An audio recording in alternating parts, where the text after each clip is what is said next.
आज आपल्या सर्वांच्या पत्रकार परिषदेच्या माध्यमातून मी माननीय आमदार अप्पासाहेबांना काही सांगू इच्छितो.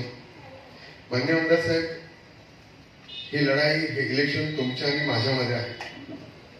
तुम्ही विनाकारण या लढाईमध्ये माझ्या कार्यकर्त्यांना ओढू नका.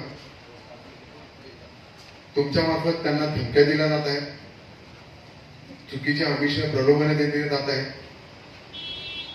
तुमची गुंड कार्यकर्ते त्यांच्या घरी जाऊन त्यांच्या कुटुंबियांना धमकवत आहे. अशा दहशतीचे प्रकार अप्पासाहेब तुम्ही त्वरित थांबवावे, अन्यथा गाठ ह्या मर्दाशी तुमची आहे.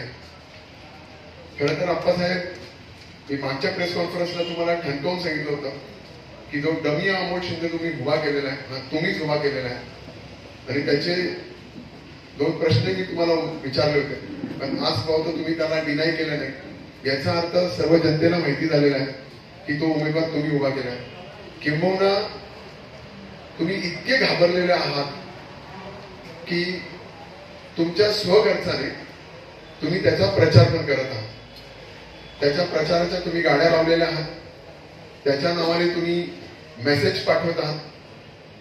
आणि मला जे कळालं आहे की येणाऱ्या 2-3 दिवसामध्ये 17-18 तारखेला तुम्ही डमी अमोल शिंदेच्या नावाने तुम्हा स्वतःला पाठिंबा मिळाला अशा आशयाचं पत्र किंवा काय रिलीज करून एक खोटी सहानुभूती घेण्याचा प्रयत्न तुम्ही या निमित्ताने करणार आहात. मी आपल्या प्रेसच्या माध्यमातून सर्व पाचोरा भडगावतील तमाम जनतेला, मतदारांना सांगू इच्छितो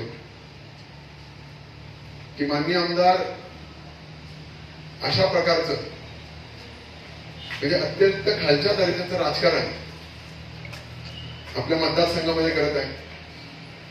खरं तर हा आपला मतदारसंघ हा सुसंस्कृत आहे. या अगोदर अशा प्रकारचं राजकारण कधी आपल्या मतदारसंघामध्ये झालेलं नाही.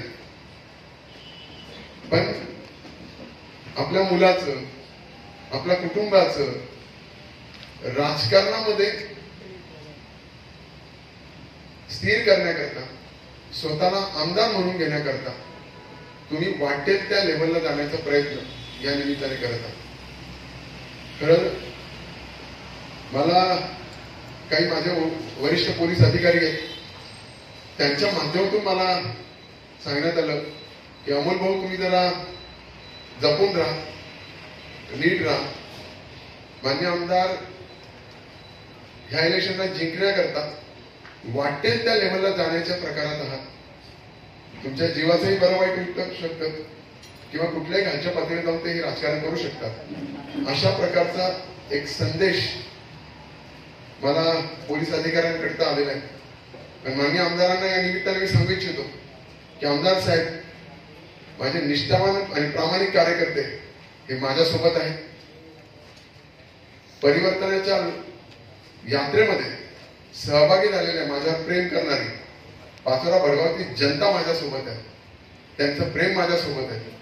तुम्ही कितीही खालच्या प्रकारचं राजकारण केलं, कुठल्याही प्रकारचं येऊन माझ्या शरीराला इजा पोचवण्याचा जरी प्रयत्न केला, तरी हा अमोल शिंदे डगमगणार नाही, हारणार नाही आणि याला काही होऊ शकत नाही. मला खूप वाईट वाटतं की ज्या पद्धतीमध्ये आमदार साहेब हे इलेक्शन घेऊन चालले आहेत, त्या पद्धतीचं इलेक्शन पाचोरा भडगाव मतदारसंघाने या पहिले कधीही बघितलेलं नव्हतं. त्यांना असं वाटतं की इथली जनता मूर्खच आहे, या जनतेला काहीच कळत नाही. त्यांनी डमी उमेदवार उभा केला आहे हे त्यांनाच कळतं, बाकीच्या लोकांना काहीच कळत नाही. कारण अप्पासाहेब, मांजर जेव्हा दूध पिते ना, तर तिला असं वाटतं की ती पिते हे इतरांना माहितीच नसतं. जेव्हा डोळे बंद करून पित असते, पण तिला संपूर्ण जग हे बघत असतं. तुम्ही पाठवलेले SMS, तुम्ही तयार केलेल्या गाड्या, म्हणजे तुम्ही खोटा जरी म्हटलं की पाठिंबा मी अमोल शिंदेंनी मला दिलेला आहे, हे सगळं तुम्ही त्याचा गाडीवर फोटो सुद्धा वापरत नाही. याचा अर्थ काय? हे लोकांना सगळ्यांना कळतं की हे सगळं कटकारस्थान स्वतःला जिंकण्याकरता केलेलं आहे तुमचं. त्यामुळे मी आपल्या माध्यमातून पुन्हा एकदा जनतेला सांगू इच्छितो, जातीपातीचं, दहशतीचं, गुंडगिरीचं राजकारण हे माननीय आमदार किशोरप्पा हे आपल्या मतदारसंघामध्ये करत आहे. पण इथली जनता आता हे खपवून घेणार नाही. जनतेने यावेळेस ठरवून टाकलेलं आहे की यावेळेस परिवर्तन होणारच आहे. आणि माझी लढाई ही कोणाशीच नाही. खरं तर जनतेने इतकं भरभरून प्रेम मला तर देत आहे की जिंकण्याच्या सगळ्या गोष्टींच्या खूप पुढेपर्यंत मी निघून गेलेलो आहे.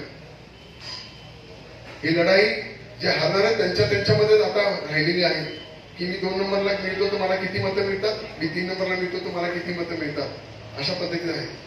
ज्या पद्धतीमध्ये मी जेव्हा प्रचारामध्ये जातोय, सभा घेतोय, लोक ज्या पद्धतीत मला प्रेम देत आहेत ते बघून मला लक्षात येत आहे की मी मागे बोललो होतो की 1 लाख पेक्षा जास्त मतं मिळतील, किंवा मी आता असं म्हणतो की तो आकडाही खूप मोठ्या प्रमाणात जाईल असं मला दिसतंय. आप्पासाहेबांनी कितीही पैशांचा वापर केला तरी आता ही लढाई जनतेची धनशक्ती विरुद्ध झालेली आहे, जनशक्तीची धनशक्ती विरुद्ध झालेली लढाई आहे. त्याच्यामुळे आपण कुठल्याही लेवलला जरी गेला तरी जनता ही आता माझ्याबरोबर येऊन गेलेली आहे. की या निमित्ताने आपल्याला सांगू इच्छितो, आप्पासाहेब तुम्ही काही जरी केलं तर जनतेचं भरभरून प्रेम मला आता मिळणार आहे. आणि त्या प्रेमाच्या जोरावर हे इलेक्शन मी लाखांपेक्षा जास्त मताने जिंकून दाखवेल हे आपल्याला सांगतो. धन्यवाद.